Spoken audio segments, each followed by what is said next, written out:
Hello everyone, Was an Addict here. I am here to talk about addiction as usual. I am very into sharing my story and the ways that I got through it and how I overcome it, So I had a problem mainly with ice, meth and alcohol and also opiates. They were the three things that I come into this recovery only getting one done at a time. I couldn't have gone into the recovery and just smacked out the whole lot, because it's impossible. I used things to get to the next chapter and slowly started to drop everything off, If I went all at once, I don't know, that's just, to me, it felt impossible. As much as getting off the ice alone was really hard and a massive struggle, and I'm actually really proud and glad to have made it through when so many times I thought that I wasn't going to make it. It's a terrible drug and it sucks you in from day one. So, ice, I got off the ice. I know when I was on it, I was smashing ice, I was smashing alcohol together, I was smashing opiates, and I was really getting it to everything because, hoping one day that I was going to OD, which didn't happen. And food, I'd starve myself because I got an eating disorder, and that was my thing of when I used to use. But when I come off the ice, I stopped using alcohol as well. But I think about 8 months into the recovery, I had one drink, and throughout the whole 3 years, from where I got it right, I had 4 drinks, right? And that's very small, right? Very, very small. That's not a problem. But the thing is that when I drank, I had to get on it. There was no control over me whatsoever to have one drink, and then I'd drink a bottle, and then I'd be on it to go and get Valiums, to go and get ice, So I had to stop that because that was the stepping stone to fucking up. So once I got the ice and I realized the alcohol was a problem, I had to stop that. And I finally got a hold of it. I'm 1 year, 6 months now, so clean and sober. But throughout, I had an opiate addiction. Not all the time, but there'd be times where I'd go, months without it, and then I need that little perk, I need that little high. And I would use Valiums, I would use opiates, if it was possible to get a prescription off the doctor, I'd go there and get Panadeine Forte. It got me to where I am today. And I got through this stage, and I'm starting to look now, as I got sick and I'm allowed to have opiates, there's a problem there. So recently I've come off the opiates, promised myself that I'll never get another script unless I'm dying and in extreme pain, and not get enough, because I was abusing them. I'm an addict, and I know the day I went into hospital and they shot me up with morphine, it was over. I knew it straight away. I just went boom, and I got into that obsession. So as I go through this recovery as well, I notice food has become a problem. I can get some healthy biscuits that I put, peanut butter on, and I can't even stop eating them. I've got to eat the whole packet.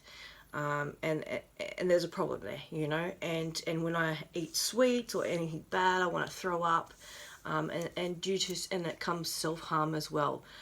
So that's another section I've got to work on.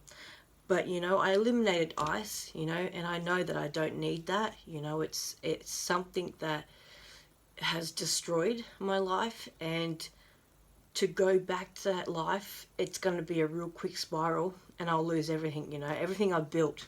And I've done hard work with myself, self-discovery, self-healing, and really teaching myself to be this person.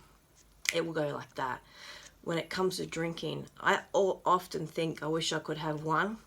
I wish I could have it when I have special occasions. Knowing that I only drank 4 times in my recovery, and each time led to getting on the drugs. So I know that I can't have that, as much as my brain is telling me maybe one day you can have just one, you know. That's eliminated. That's not possible. And just to get through these other ones as well. And you know, this is what I'm doing with this opiate one. You know, I've been off them for a couple of weeks now. Now, it wasn't heavy time use. You know, it was a weekend thing. It was an escape thing, you know, as we all use things to get through, and that's how it ended up, you know. And I'm very smart, I'm very aware that there's a problem brewing, and I was very lucky to grab it before it got too much. And I was falling, you know. And it's so bad. Addiction, you know, as much as I've been clean and trying so hard, I still struggle, you know. It's a struggle every day. And someone was saying to me, that's your past now, you know, that's your past. You're going to leave that behind. It's still here. You know, I'm still fighting the battle to stay sober and clean. It's not in the past. I'm still healing, you know. And I've been healing for a long time now. And I feel there's a weight lifted off, but not completely. But definitely with the alcohol and the ice, you know. And now the next chapter is to get past my next addiction and slowly knock them all off until I'm free. I'm completely free. You know, I don't smoke anymore. You know, that's another one that I got rid of, you know. So it's not, I couldn't just grab it and just get rid of all at once, because that's just crazy talk, you know. I know what I went through when I give up one. To give up all of it, I probably would have been very, very bad situation. It was so hard to give up that one ice, you know, that one meth, and that was something I never want to experience again, you know. And you know, it's amazing how you can still think of it, but what it's done to you, and you still, like, that's why I have it up on the wall. So I look at it every day and I remember not the good times, not the good feelings, but what it did to me, what it took from me. You know, I can never return what it's taken from me. I can only start now. And starting at this age, you know, it's hard, you know, because, you know, I started when I was 16. So when I stopped, I went back to that age. So I'm feeling and beginning something I've never gone through. You know, I dedicated my life, you know, to drugs. That's all I did with my life, you know. And it's really good when someone says, what's your hobbies today? What do you do? You know, back then it's like, what's your hobbies? What have you been up to lately? And I had nothing to say, because all I'd done was use, you know. Now I'm like, yeah, my hobbies are, I do my recovery book, you know, I meditate. I'm very, you know, into the outer body experience, and you know, I've got so much now that's a part of me. But before then there was nothing. It was a dead shell.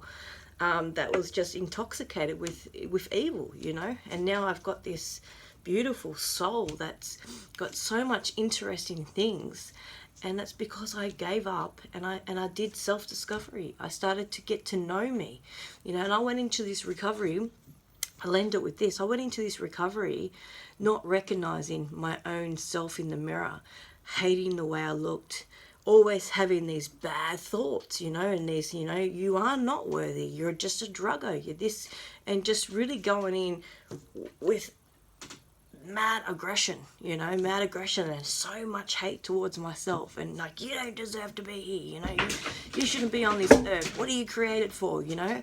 And I had to go into that, and I had to reprogram my thoughts and begin to build this brand new person. And that's the only way you can change, is to build a brand new person. You can't have any old ways, you know, any old ways. So I created this completely different person, and it was step by step, you know. And I've shared my story of what I've done, you know. I used to sit in the mirror, which was highly uncomfortable, and get to know myself. Say, I am worthy, I am beautiful. And do you think the person that's looking back at me going, yeah, you are beautiful? Oh man, it was so uncomfortable. But I did it, and I did it, and I did it. And then my thoughts started to change, you know. And that's like when I couldn't get recovery and I kept relapsing. I wrote down over and over and over, I am sober and clean. I yelled it in the car. And that's when I got my last recovery, and I beat the addiction of alcohol. You know, I had to put in here, I am sober and clean. I am, even though I was relapsing, and I had no idea if I was going to make it, because I kept relapsing, and I was like, I am sober and clean. So now when I think about it, it's my own voice that I've trained to say, I am sober and clean. And I said, yes, that's it. You know, you've got to be in control of your mind. And there's something that I really want to quickly say before I end it, is, you know, when I remember someone saying, you know, when you go driving, you go into this thought and you forget you're driven to the destination. I used to do that all the time. And I was more extreme when it was just day-to-day life and not just driving. So I had to train myself. So now I will not allow myself to discover and drift off to an unconscious mind. I will know that I'm drifting off and grab the steering wheel and get back into focus. I never let myself sidetrack in thought, you know. So I train myself to see that. And someone was saying it's like an out-of-body experience. I've lived with an out-of-body experience all my life. I've seen myself gone to work before and doing the work, but standing back and watching it, and I call it fuzzy, right? That's a fuzzy, because I couldn't understand why this was, you know. And now I understand it, and when that happens, I just bunk in and I get through it, because it's just something that I have, a part of me. But when it comes to letting your mind drift, and I think a lot of it comes through when I meditate, you know, because you're allowed, when you meditate, you learn to flick your thoughts and be in control of you, you know, go nowhere, be no one. You know, you just your breath, you know, you surrender yourself to yourself. And when you do that, this is how I train to not get distracted with going into that, you know, that, I can't remember the word of it, but going into that thought and forgetting that you've driven to a destination, because you're just like, no, just in thought. And that's taken a lot to do that, and to be aware of my drifting before it happens and bring it back to focus, you know. And it's, you know, I've done a lot of training, I've done a lot of work, you know, and and the reason why I did this is because I started to self-discovery. And this is one of the things that I believed that was going to help me, you know. And that's what it's about. You've got to put that time in when it comes to addiction, right? So with this one at the moment that I'm going through, I'm doing meditation, but drug addiction meditation. You know, I'm doing that, and I've got a thought diagram made up, and I'm just writing real small, real, like, not much, of how I feel. And every day it's, I miss you, I miss you, I miss you. But it's something I have to go through, and, you know, I'm trying to sit into a routine that gets me through the morning and gets me through the night, and it's working well, you know. And it's about just really understanding you and what you need. You know, I started with nothing. I didn't know what I was going to do to beat this addiction, but look at me now. I'm here and I'm facing another one, you know. And just never give up on yourself. And you really, like, there's things out there you got to try to see if they work for you, and that's how you discover what helps you. You know, some people go different ways. Like, I did it I'm self-made, you know. I did it all myself. You know, a couple of times I went to counseling. Only recently I've attended 10 sessions of counseling, something that I've never done. You know, it's something that I knew that I was ready to face. And it's about turning up and not running away, I guess. Is this what I'm trying to train myself with this counseling? You know, to turn up and not, even when I'm feeling good, I'd say, oh, I don't want to go, I'm feeling good. But even going there when you're feeling good, to talk about the good feelings that you're feeling instead of going there when you're crying, you know. So anyway, guys, I'm rambling. But this is something I believe I wanted to share, and I hope people out there know, as deep as you are in addiction, you know, as deep as you are in addiction, there is a way out, you know. And it's just about finding what works, you know, whether it's the step work, whether it's counseling, whether it's drug and alcohol counseling. There's so many things out there, but you got to start searching for what works with you. You know, I've kept busy my whole entire recovery. You know, I kept that busy that I got mentally drained on so often, that it was becoming an obsession, you know, because I couldn't sit still with my drug thoughts, you know, because it was too raw and real, you know. And of course I want to use, of course I want to drink. I fucking loved it, you know. It's something that I enjoyed, something that I'll always miss, I guess, you know. But it's a different side of the story when it takes your soul, you know. And this is what a soul feels like. So when your body's connected to your soul and you feel one, you know, you feel as one. So anyway, guys, was an addict here, recovering alcoholic, recovering ice addict, and still working on a lot of other things. But at the moment, we're doing one by one, and this year is the opiates, you know, the side ones, you know, that people don't know about. So, all right, I love you all. Hope you have a great day. Reach out and find you, understand you, and remember, recovery is possible.